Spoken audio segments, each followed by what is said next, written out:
Anonymous stranger sent me video of my wife cheating at Vegas Bachelorette party while she texted me about business meetings. Divorce papers were waiting when she returned. Hey everyone, my name is Derek, and I'm 29 years old. I work as a construction supervisor, and up until recently I thought I was living what most people would call the dream life here in Miami. I've been married to Victoria for about 6 years now, and from the outside, everything looks absolutely perfect. We have the house, the careers, the social media presence that makes other couples envious. But lately, something has been feeling off, and I couldn't quite put my finger on what it was until this morning. It started when I saw the taxi stop 2 houses down from ours.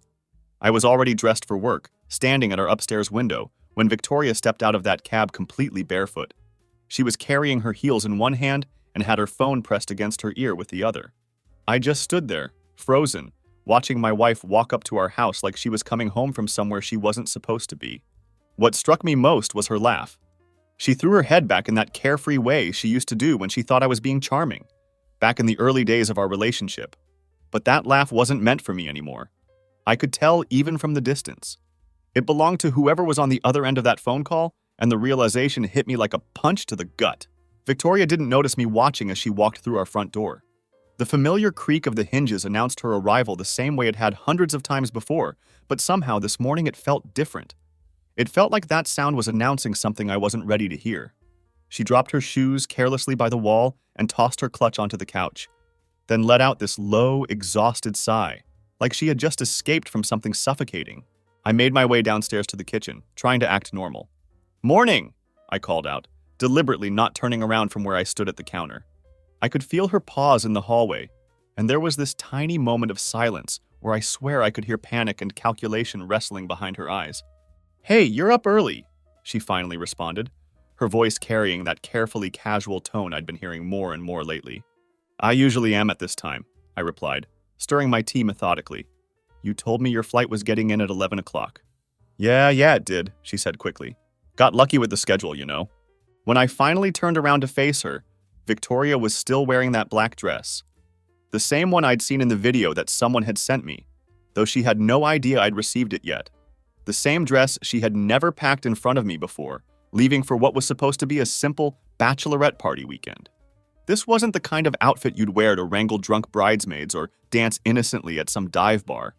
It hugged her curves in all the right places, tight around her hips with a back cut low enough to be provocative. This was a dress meant to catch someone's attention, and clearly it had worked.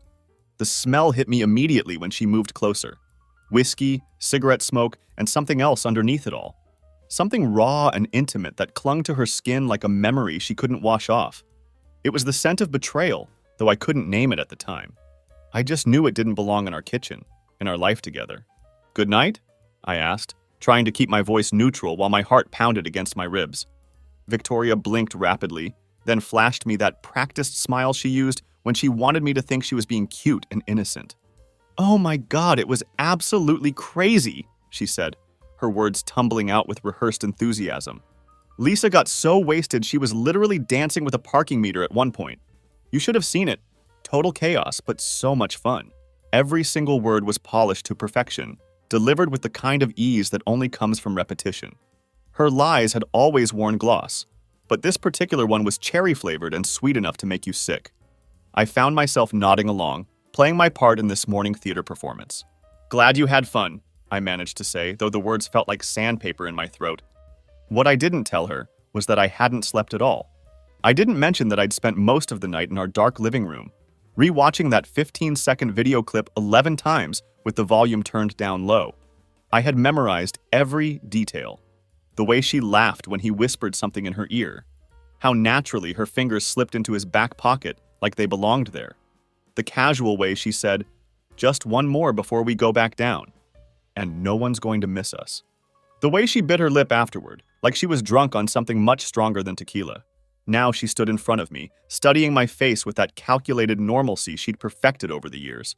I could see her trying to gauge exactly what I knew, wondering if my eyes were showing the bloodshot evidence of my sleepless night. I sat down at our kitchen table, leaving my tea untouched, and decided to test the waters. "Did you make any new friends while you were out there?" The question froze her mid-motion. It was barely a half-beat pause, almost invisible unless you were listening for it. But I caught it. Her entire body went still before she recovered. "What?" she asked, her voice pitched just slightly higher than normal. "Just asking if you met anyone new, that's all," I said, maintaining eye contact. Victoria's laugh came out too sharp, too sudden, like a reflex she couldn't control. "No, Derek," she said, shaking her head with exaggerated disbelief. "I spent the whole time wrangling drunk bridesmaids, remember? It wasn't exactly a networking retreat." She turned and walked toward the refrigerator, opening it to grab the orange juice. But I could tell she wasn't thirsty. She just needed to create some physical distance between us. I watched her try to build miles of space with just a few feet of kitchen tile, and I realized she was already planning her escape route from this conversation. "Everything okay?" Victoria asked, her voice deliberately light and casual. "You're being weird." "Am I?" I responded, letting the question hang in the air between us.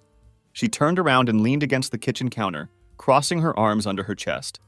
That black dress was still clinging to her like a second skin, and that foreign perfume was still fighting a losing battle against the stench of what she'd really been doing. She gave me that stare, the one she used to deploy when she wanted me to drop whatever line of questioning I was pursuing. It used to work like a charm, back when I trusted her completely. But not anymore. "You didn't post anything," I said, breaking the silence. "Huh?" she replied, genuinely confused for the first time this morning. "From the night out," I clarified. "No pictures, no videos, no stories. You always post stuff when you go out with the girls." Another beat of silence. I watched her mind racing, trying to formulate an explanation that would sound believable. "I didn't want to be on my phone the whole time," she finally said. "I was trying to be present, you know? Really soak in the experience." I murmured, not buying it for a second. She took a sip of her orange juice, like the act of drinking something innocent might somehow wash away the guilt that was practically radiating off her skin. I decided to push a little harder. "You sure you didn't meet anyone?" I asked again, my eyes locked directly on hers. That's when Victoria's carefully constructed facade finally flickered. I saw it clearly. The tiny twitch of her jaw, the way her eyes widened just slightly before narrowing again, like I was suddenly the problem in this equation instead of her behavior. "Why are you asking me this?" she demanded, her tone shifting from defensive to accusatory. "No reason," I said calmly. "Just wondering why someone would send me a video of you grinding on some guy in a hotel hallway." The silence that followed was deafening. It cracked through the air between us like a rifle shot, and Victoria stood there completely motionless, like she'd forgotten how to move her own body. Her mouth opened, then closed, then opened again like a fish gasping for air. "What?" she whispered.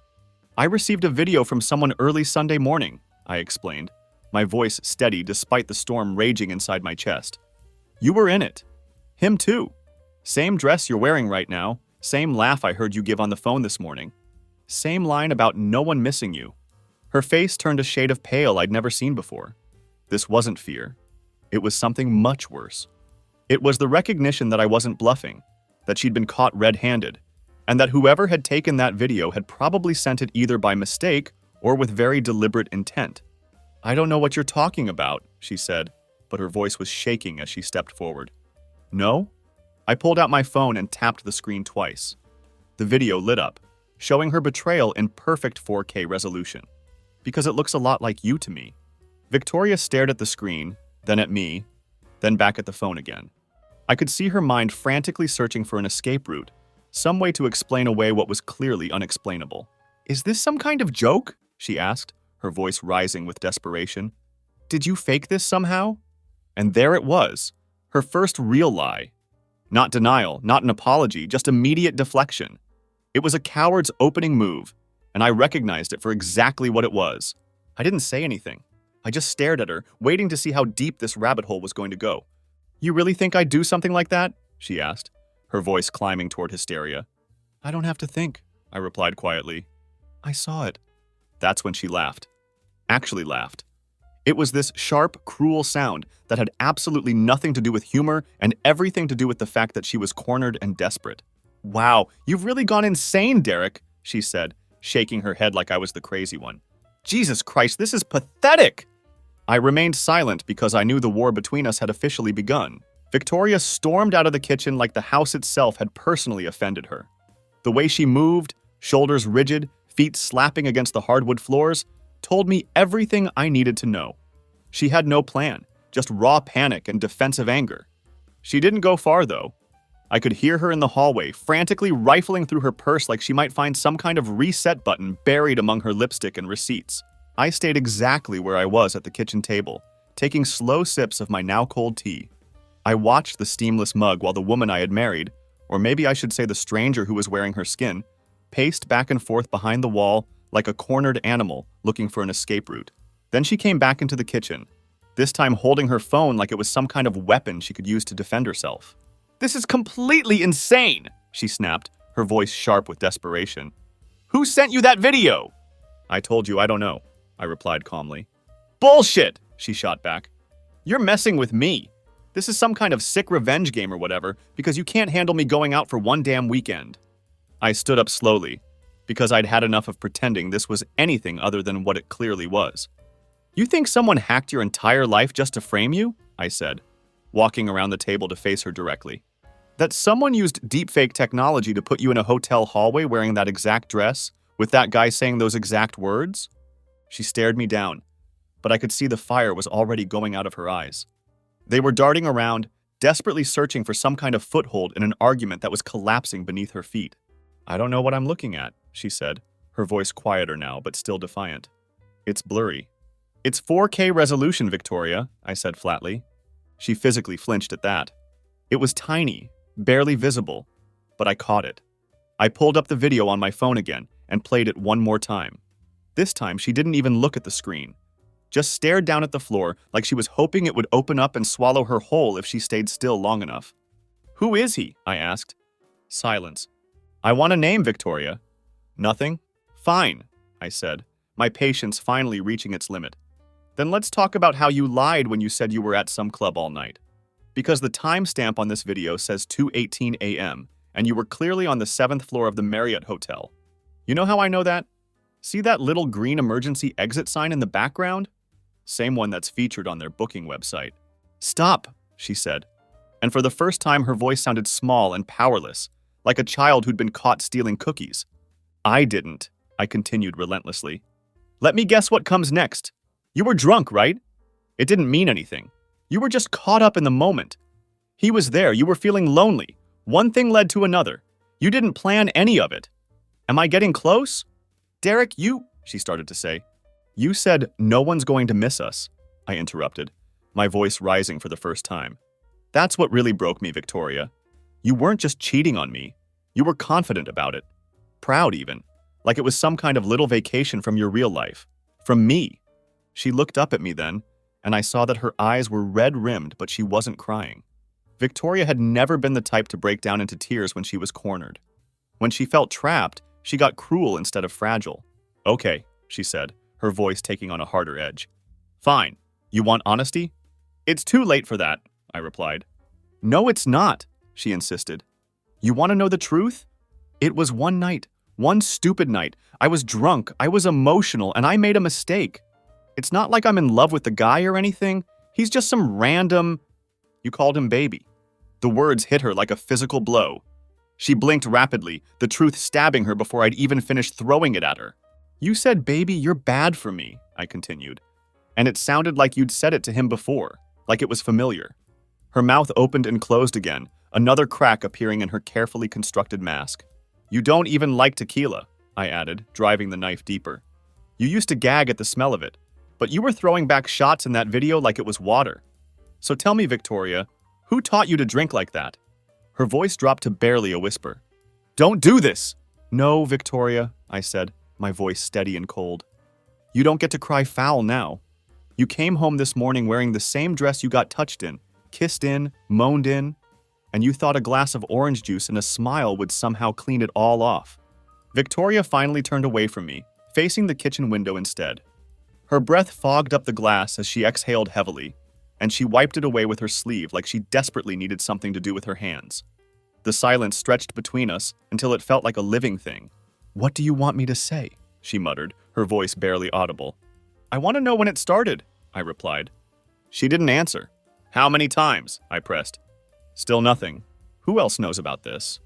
That's when she turned around, and I saw that her eyes had gone sharp again, like she'd found some reserve of fight she'd been holding back. "You want a number?" she asked, her voice dripping with sarcasm. "A date?" Some kind of calendar entry with little hearts and check marks? It wasn't like that, Derek. It wasn't planned. Bullshit, I said flatly. Oh, screw you, she hissed, and suddenly the mask was completely off. You don't get to sit there and act like I'm the only one who's been miserable in this marriage. I blinked, caught off guard by the sudden shift. Excuse me? You think I haven't noticed? She continued, her voice rising. You come home every single night, eat dinner in complete silence, and stare at your phone like I'm just wallpaper. You haven't touched me in months, Derek. Months. That's because I knew something was wrong, I shot back. No, she said, shaking her head vigorously. You decided something was wrong. You started treating me like a stranger long before Las Vegas ever happened. I just finally decided to act like one. There it was. A confession wrapped in poisonous blame. She wasn't sorry, not really. Maybe she was sorry she'd gotten caught. But her heart? That had been gone for a long time. It had walked out the door with a stranger's hand on her hip, and she was just now admitting it. I picked up my phone and hit pause on the video. Then I walked past her toward the stairs. Where are you going? She asked, and for the first time I heard real fear creep into her voice. To call a lawyer, I said without turning around. That's when she finally looked genuinely afraid. She followed me up the stairs like a ghost in a dress that no longer meant anything to me. Derek, wait! She called out. Wait, can we just talk about this? I didn't stop. I went straight to our bedroom and opened the drawer beside the bed, pulling out my spare phone charger, my passport, and the envelope I'd kept tucked beneath a stack of winter shirts. The one I'd labeled just in case years ago, never thinking I'd actually need it. Now it felt like a lifeline. Derek, stop, she said, grabbing my wrist as I moved around the room. I turned slowly to face her. She wasn't crying like I'd expected her to be. She wasn't yelling either. Her hand was trembling against my skin, but her eyes were holding mine steady, stubborn, still trying to find some way to win this battle. I didn't plan it, she whispered. I swear to God, it just happened. It always just happens with people like you, I replied coldly. People like me? She asked, her voice rising again. You lie, you cheat, and then when everything hits the fan, you gaslight everyone around you until it smells like roses again. That's not fair, she protested. No, Victoria, I said, pulling my wrist free from her grip. You want to know what's not fair? Fair was me never once looking at another woman while you were out every other weekend pretending to be 25 again. Fair was me taking Cooper out for walks every single night while you were too tired to even walk 10 steps to the mailbox. Fair was me putting up with your cold shoulder for months because I thought maybe you were just burned out from work, not screwing around behind my back. She backed away from me like I'd physically slapped her. But it wasn't the volume of my voice that got to her. It was the truth. And the truth cut so much sharper than yelling ever could. I didn't sleep with him, she said suddenly, like this was some kind of revelation that would change everything. I actually laughed out loud. It was loud enough that Cooper started barking downstairs. That's your big defense? I said, shaking my head in disbelief. You want points because he didn't technically finish? Because you got interrupted before the final act? I'm telling you nothing happened, she insisted. Then why the hallway? I demanded. Why the dress? Why did you call him baby? Why did you let him touch you like that? I was drunk, she said weakly. Then stop drinking, I replied. Victoria clenched her fists at her sides, and I watched her face twitch with barely contained rage.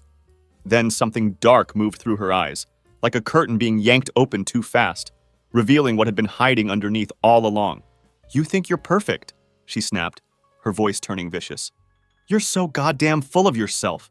You always act like you're the victim in everything. But do you even hear yourself?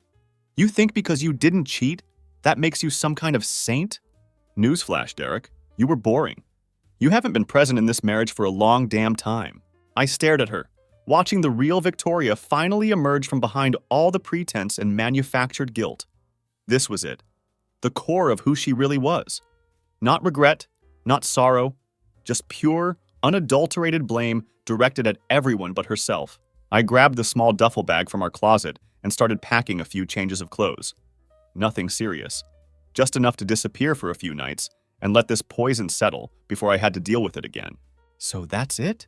She said from behind me, her voice incredulous. You're just leaving? Running away like a coward? I'm not the one who left, Victoria, I said, without looking at her.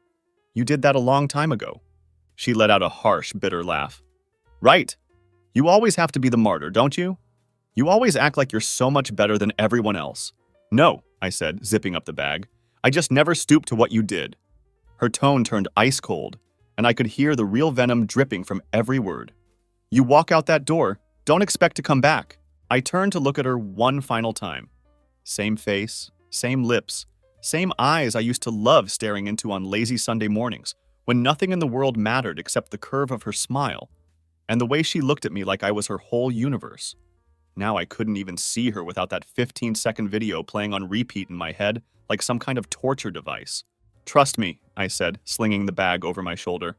I'm not the one who's going to be begging to come back. She went completely silent at that. I walked down the stairs with Cooper following behind me, his tail hanging low like he could sense the gravity of what was happening. At the front door, she called out one last thing. I hope you enjoy being alone. I opened the door and felt the cool morning air hit my face like a blast of truth. I've been alone for months, I said, without turning around. Then I stepped outside and closed the door behind me for what I knew would be the last time. I didn't go far at first. I couldn't. My hands were shaking too badly to drive safely. I ended up parking just 2 blocks away in the lot behind the grocery store, where I killed the engine and just sat there in the sudden, overwhelming silence. The duffel bag sat in the passenger seat, half-zipped with a sock sticking out pathetically. Cooper's leash was in the back seat, but I hadn't brought him with me. I couldn't bear the thought of him getting caught in the middle of this storm. Not yet, anyway. The silence inside the truck buzzed in my ears like static electricity. I kept thinking that this would be the moment when it all hit me, when I'd finally break down and cry like they do in movies, when the full weight of my marriage ending would crash over me in one devastating wave. But there was nothing. Just this hollow, throbbing ache in my chest, like someone had surgically removed the center of me and left just the shell standing. My phone lit up with a text message. Victoria, can we please talk? Then another. Victoria, come back please. And another. Victoria, I'll tell you everything. Victoria, I just didn't want to lose you. Victoria, don't ignore me. Victoria, don't do this. I stared at the screen, reading her desperate attempts to reel me back in. I just didn't want to lose you. The words would have meant something once. Now they just sounded like noise. The frantic scrambling of someone who'd realized the game was over, and they were about to lose everything. I turned the phone face down on the seat and closed my eyes. Minutes passed, maybe hours. I honestly don't remember. Time seemed to move differently when your entire world has just collapsed around you. Eventually, I found myself driving to my brother's place just before noon, operating on some kind of autopilot that got me there safely despite the fog in my head. He took one look at me standing on his doorstep and didn't ask a single question. He just opened the door wider and nodded toward the spare room at the end of the hall. You staying for a while? He asked quietly. Yeah, I said, my voice hoarse. Probably. He gave me a long, knowing look, the kind that passes between brothers who've seen each other through enough shit to understand when words aren't necessary. Then he just clapped me on the back and left me alone with my thoughts. I didn't try to explain what had happened. I couldn't have even if I'd wanted to. Instead, I just lay down on the narrow bed and stared at the ceiling, hearing Victoria's voice echoing in every corner of my mind like a haunting I couldn't escape. I kept thinking about the Las Vegas trip, all the careful planning and buildup, the way she'd texted me throughout the weekend, pretending everything was perfectly normal. She'd sent me updates about the bridesmaids being drunk and ridiculous, asked how Cooper was doing, even sent me a love you with a heart emoji. All while some stranger was probably zipping up his jeans in the next room, while she was still tasting his kiss on her lips. The rage came later than I expected. It always does with me. I'm not the type to explode immediately, but when it finally hit, it burned through me like acid. I stood up and started pacing around the small room, my hands shaking with the need to punch something, anything, just to release the pressure building inside my chest. That's when I called the lawyer. Not a divorce attorney yet. I wasn't quite ready for that step. Just someone I knew from work, someone who could give me advice and help me figure out what came next. You got proof? He asked when I laid out the situation in the vaguest terms possible. I've got video, I replied. Then start documenting everything, he said. Times, messages, receipts, get it all in order. You're going to need it. That night, she sent me a much longer message. I stared at my phone screen, reading her words over and over again. Victoria, I know I messed up. Victoria, I don't have excuses. Victoria, I just didn't feel wanted anymore. Victoria, I felt invisible. Victoria, And he made me feel like I mattered again. Victoria. I didn't mean for it to go that far. Victoria. I was scared. I was drunk. Victoria. I felt stupid and ugly. Victoria. And you were always so distant lately? Victoria. I'm not trying to justify it.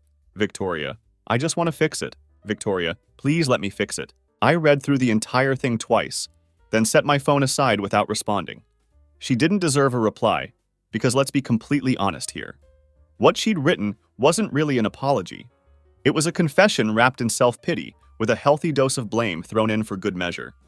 According to Victoria, I had made her cheat. My quiet evenings and tired eyes had apparently given her permission to find comfort in someone else's arms. That night, I dreamed about the hotel hallway again. I saw that smirk on her face, heard her saying, "No one's going to miss us," with such casual confidence.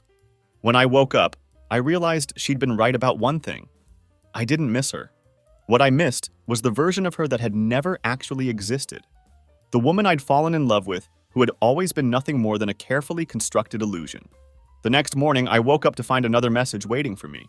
No, good morning, no, I'm sorry, just this. Victoria. So is this how it ends? Victoria. After everything, you're just walking away? I stared at those words for a long time, feeling the weight of them pressing down on me like a loaded question with a hair trigger. That's what every interaction with her had become. A minefield where every word, every breath, every glance felt like bait designed to drag me back into her web of manipulation. Is this how it ends? The sheer audacity of that question took my breath away. Like she hadn't already ended everything herself in a hotel hallway with someone whose name she still hadn't bothered to tell me. The next day at work, I was completely useless. I walked around the construction site with a clipboard in my hand, staring at steel beams and wooden joists like they were written in some foreign language I'd never learned. The measurements and specifications that usually made perfect sense to me might as well have been hieroglyphics. I found myself standing in front of half-finished walls, completely lost in my own thoughts while the world continued moving around me.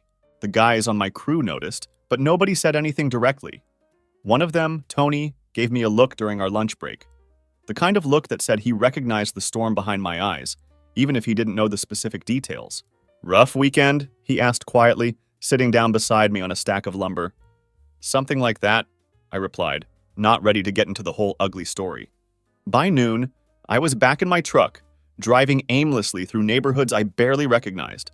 I had no destination in mind, just this desperate need to keep moving. My phone was buzzing constantly in the cup holder. Calls, text messages, missed FaceTime attempts. Victoria was completely unraveling, and I could feel her panic through every notification. Around 3 in the afternoon, she sent me a photograph that made my stomach drop. It was a picture of our bedroom, specifically my side of the bed.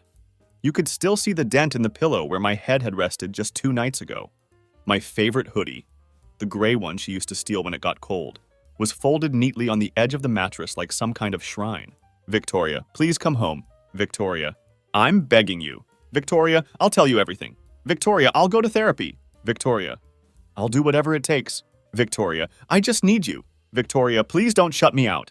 I pulled over to the side of the road and read her messages again. And again. My fingers hovered over the keyboard, and for a moment I actually considered responding. But something deeper, something that felt like self-preservation, kept me from typing anything back. Because I knew now that Victoria's version of everything was never really the whole truth. It was always just enough information to stop the immediate bleeding, never enough to actually heal the wound. She was a master at giving you exactly what you needed to hear to keep you hooked, while holding back the details that would set you free. That night, my brother and I sat on his back porch, nursing beers and watching the sun set over the neighborhood. He finally asked the question I'd been waiting for. She cheat? He said simply. I didn't answer immediately, just stared down at the label on my beer bottle. But my silence was answer enough. He nodded with quiet understanding. You going to try to fix it? She wants to, I said. And you? I took a long, slow breath and let it out. I don't even know who she is anymore. He didn't push for more details. Instead, I pulled out my phone and showed him the video. He watched it without flinching, just shook his head and took another drink. You know what? He said after a moment. You always deserved better than her. You know that, right?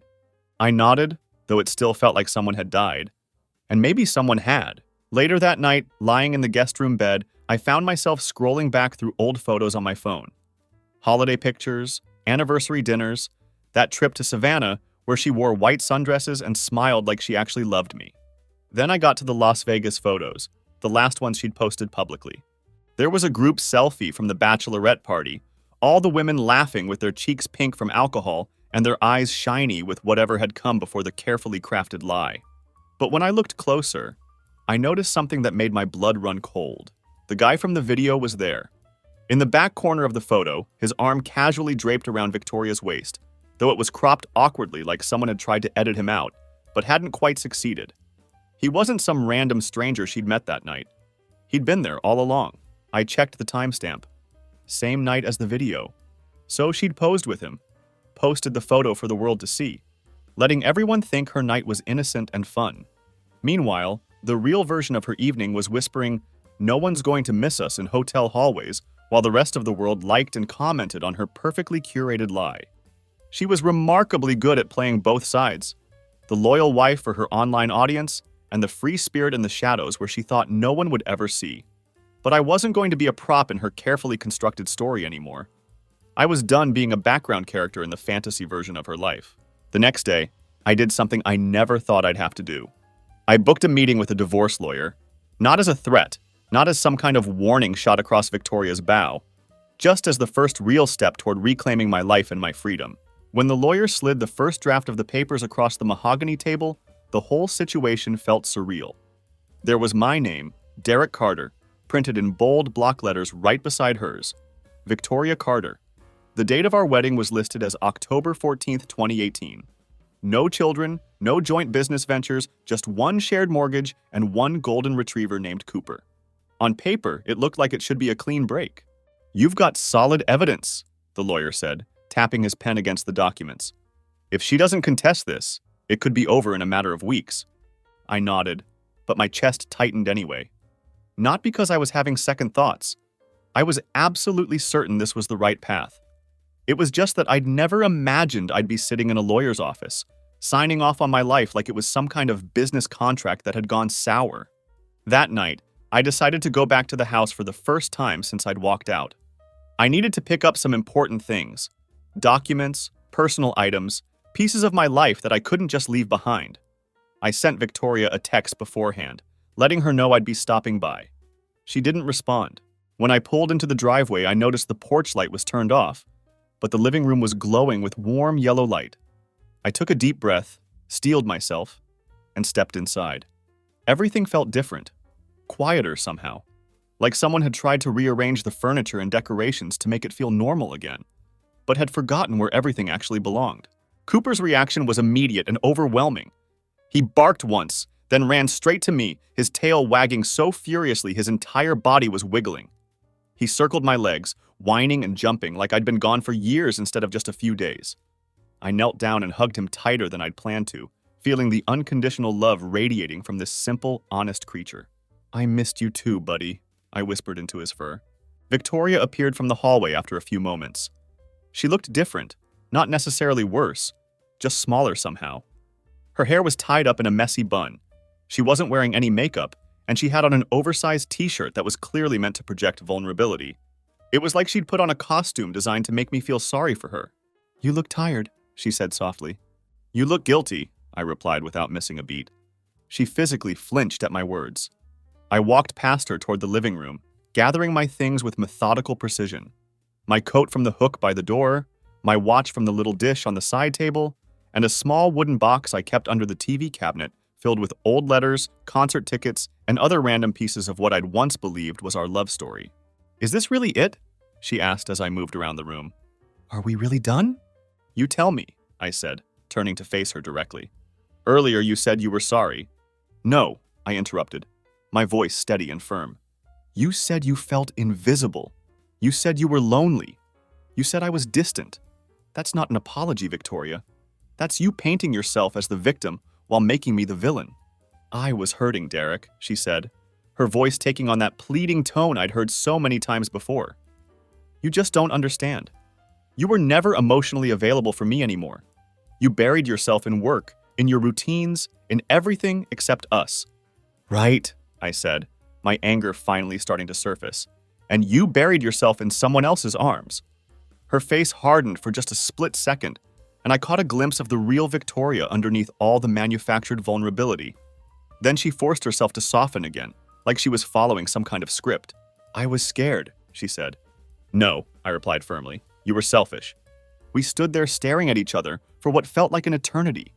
Neither of us moved, neither of us blinked. The silence stretched between us like a taut wire, ready to snap at any moment. Then she said something I absolutely wasn't expecting. "I don't think I ever loved you the way you loved me." The words hit me like a physical blow, landing somewhere deep in my chest and spreading outward like a shockwave.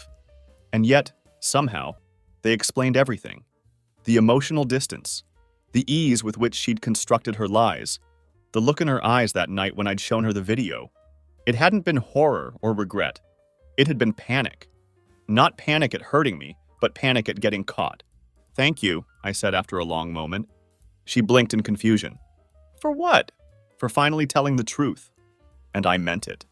That single sentence had freed me more than any lawyer's document ever could. It was the key that unlocked the prison I'd been living in. The prison of trying to save something that had never really existed in the first place. I gathered the last of my belongings, a couple of books from the shelf, a sweatshirt I'd forgotten about, and a framed photo of Cooper as a puppy that I couldn't bear to leave behind. These were the final pieces of my life in this house, the last remnants of a marriage that had been built on quicksand.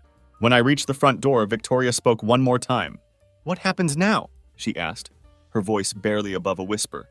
I looked at her, really looked at her, for what I knew would be the last time. I tried to see the woman I'd fallen in love with, the one who used to laugh at my terrible jokes and steal my hoodies when she got cold. But that person was gone, if she'd ever existed at all. "You rebuild your life and I walk away clean," I said simply. I stepped outside into the cool evening air and Cooper followed me. She didn't say goodbye, and neither did I. Some endings don't need words. They just need the courage to close the door and keep walking. 2 weeks passed in a blur of paperwork and legal proceedings. The divorce papers were filed, processed, and finalized with an efficiency that felt almost anticlimactic. The silence between Victoria and me settled like ash over everything we'd once shared. Not a single word had passed between us since that night. No texts, no calls, not even a message asking about Cooper's well-being. She had gone completely radio silent, and I let her. I needed the quiet, needed the distance to stretch long enough that I'd stop looking over my shoulder, expecting to see her shadow following me around every corner. I stayed at my brother's place longer than either of us had originally planned. He never asked questions, never pushed for details, just left a cold beer by the couch every other evening and gave me the space to breathe. That kind of peace is rare when your entire world has just collapsed in slow motion. And I was grateful for every moment of it. Then, on a rainy Tuesday morning, I got a call from a number I didn't recognize. I almost let it go to voicemail, but something told me to answer it. "Derek?" The voice was familiar, but it took me a moment to place it. "Lisa," I said, recognizing Victoria's best friend, the bride whose bachelorette party had started this whole nightmare. God, I don't even know if I should be calling you," she said, and I could hear the uncertainty in her voice. But I had to. There was a pause, and I could hear background noise. Windshield wipers, soft music, like she was sitting in her car somewhere. "I'm not getting involved in whatever's happening between you two," she said quickly. "I'm not taking sides, but I didn't know how bad it really was until last night." I sat up straighter, my attention fully focused. "What do you mean?" "She told me you were overreacting," Lisa continued.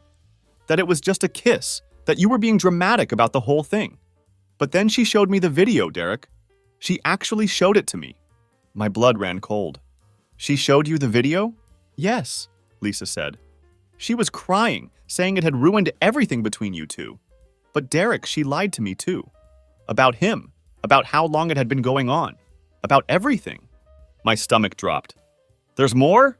"Yeah," she said, her voice getting quieter. "She told you it was just that one night, right? But I recognized him. His name is Blake. He's a DJ who works some of the clubs we go to. I've seen her flirting with him at events for months. I saw them together as far back as February, and she swore to me it was harmless. February. That was 4 months before the Las Vegas trip. 4 months of lies, 4 months of her slowly building a relationship with someone else while coming home to me every night and pretending everything was normal. She's not telling you everything," Lisa continued. "I'm only calling because I think you deserve to know the truth. You're not crazy, Derek. You didn't imagine any of this." She crossed the line way before Las Vegas ever happened.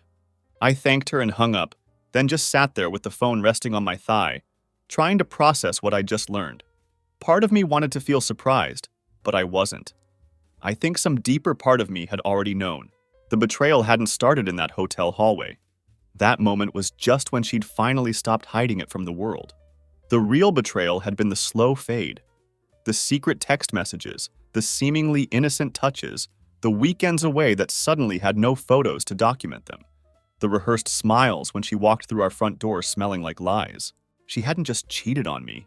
She'd been training for it, practicing for months, building a whole separate life while I was home playing with Cooper, and wondering why my wife seemed so distant lately. That night, I couldn't eat. I couldn't even bring myself to have a real conversation with my brother.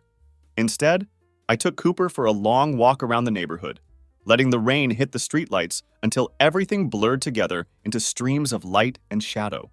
The rhythmic sound of our footsteps on wet pavement was the only thing that felt real anymore. When we got back to my brother's house, I opened my laptop and did something I'd never done before. I wrote a letter. Not to send to Victoria, not to share with anyone else, but purely for myself.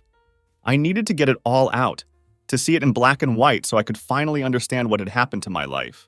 I listed every single time I'd ignored my instincts over the past few months. Every excuse I'd let Victoria feed me. Every kiss I'd convinced myself still meant something. Every night I'd gone to bed wondering why she felt so far away, even when she was lying right next to me. I wrote about the way she'd started putting her phone face down during dinner, how she'd begun taking longer showers after her girls' nights, how she'd stopped wearing her wedding ring to bed, claiming it was scratching her finger. When I read it back, the pattern was ugly but undeniably clear. I'd been living with a stranger for months, maybe longer, and I'd chosen to ignore every red flag because I was too afraid to face the truth. At the end of the letter, I wrote one sentence that felt like a promise to myself. The man I am becoming will never settle for crumbs again. I didn't go looking for Victoria after that.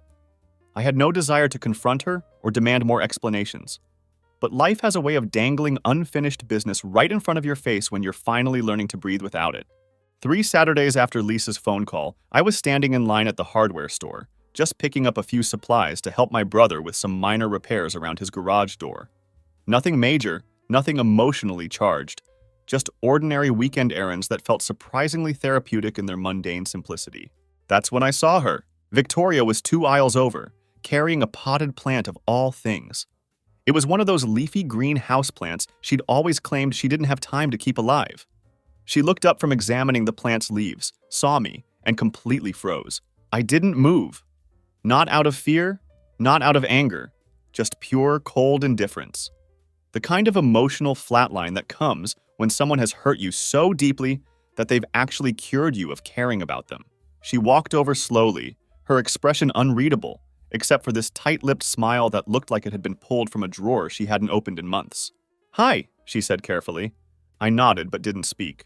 "Derek, you look good," she continued, like we were old acquaintances catching up rather than 2 people whose marriage had imploded in spectacular fashion. I didn't return the compliment. I just stood there, holding my basket of screws and sandpaper, waiting to see what she wanted. She shifted her weight from one foot to the other, her fingers tightening around the rim of the plant pot. "I was hoping we'd run into each other at some point," she said. "Why?" I asked. She paused, exhaled slowly, looked away toward the paint display. "I wanted to tell you that I'm sorry again. In person this time."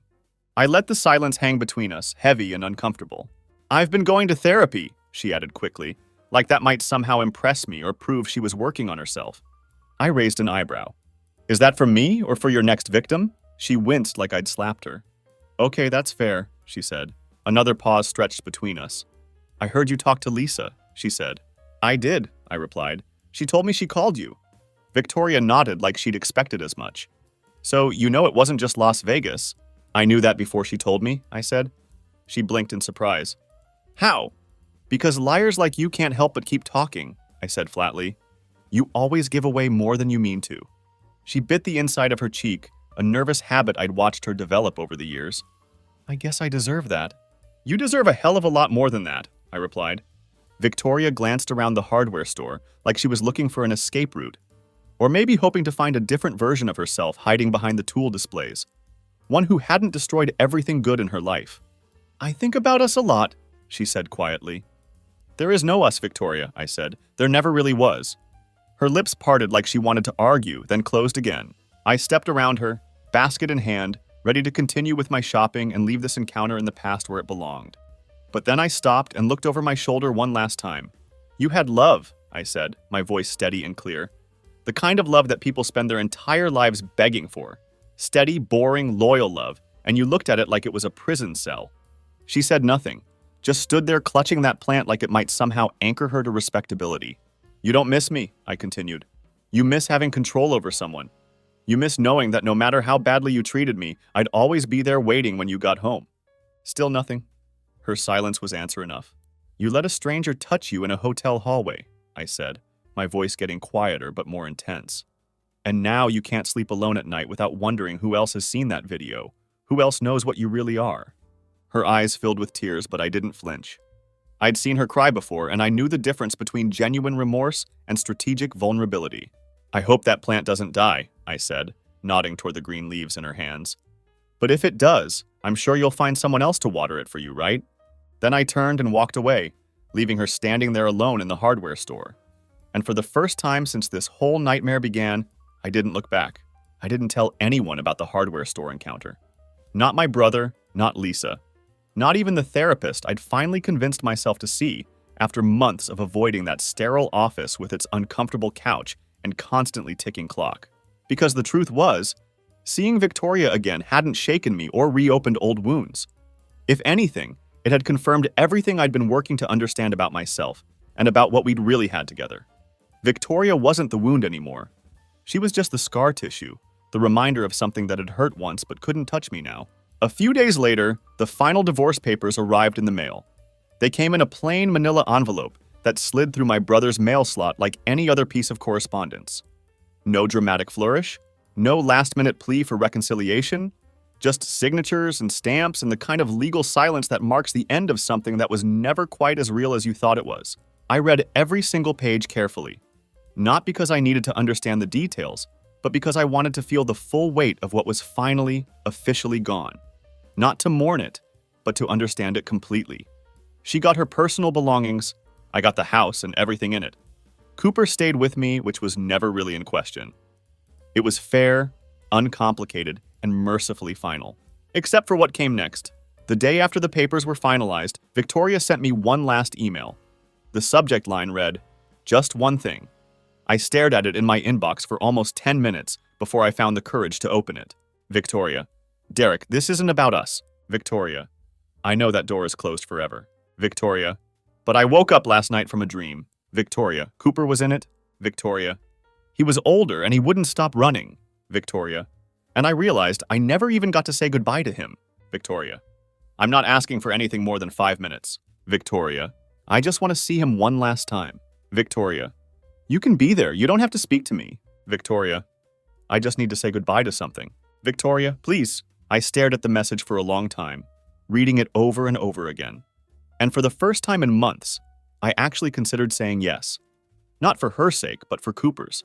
Because he had loved her once, genuinely and completely the way only dogs know how to love. He used to wait by the door when he heard her car in the driveway, his tail wagging with pure joy. Even now, sometimes when he heard the garage door creak, his ears would perk up like some tiny part of him still thought she might walk through that door. So I wrote back, "Tomorrow, 5:30 p.m., 10 minutes, that's it." When she showed up the next evening, she didn't knock on the door. She just waited on the front porch, hands shoved deep in the pockets of a denim jacket I used to steal from her when it rained. Cooper bolted the second I opened the door, his tail wagging like the past 6 months had never happened. He loved without conditions, without memory of betrayal or disappointment. Victoria fell to her knees the moment he reached her, burying her face in his golden fur. "I missed you so much," she whispered, her voice thick with tears. So much." I stood in the doorway, silent and watchful. She didn't look at me, didn't try to bridge the distance between us or turn this into something it wasn't. She just stayed there on her knees, holding on to the last piece of the life she'd destroyed with her own hands. After exactly 6 minutes, she stood up and wiped her eyes. No dramatics, no reaching for my hand, no attempt to extend the moment beyond what I'd agreed to. Just a soft, broken nod. "Take care of him," she said quietly. "I always did," I replied. She walked down the porch steps slowly, and for once, she didn't look back. I realized as I watched her disappear into the evening that this hadn't been her saying goodbye to Cooper. This had been her saying goodbye to the person she used to be, or at least the person she'd pretended to be when we were together.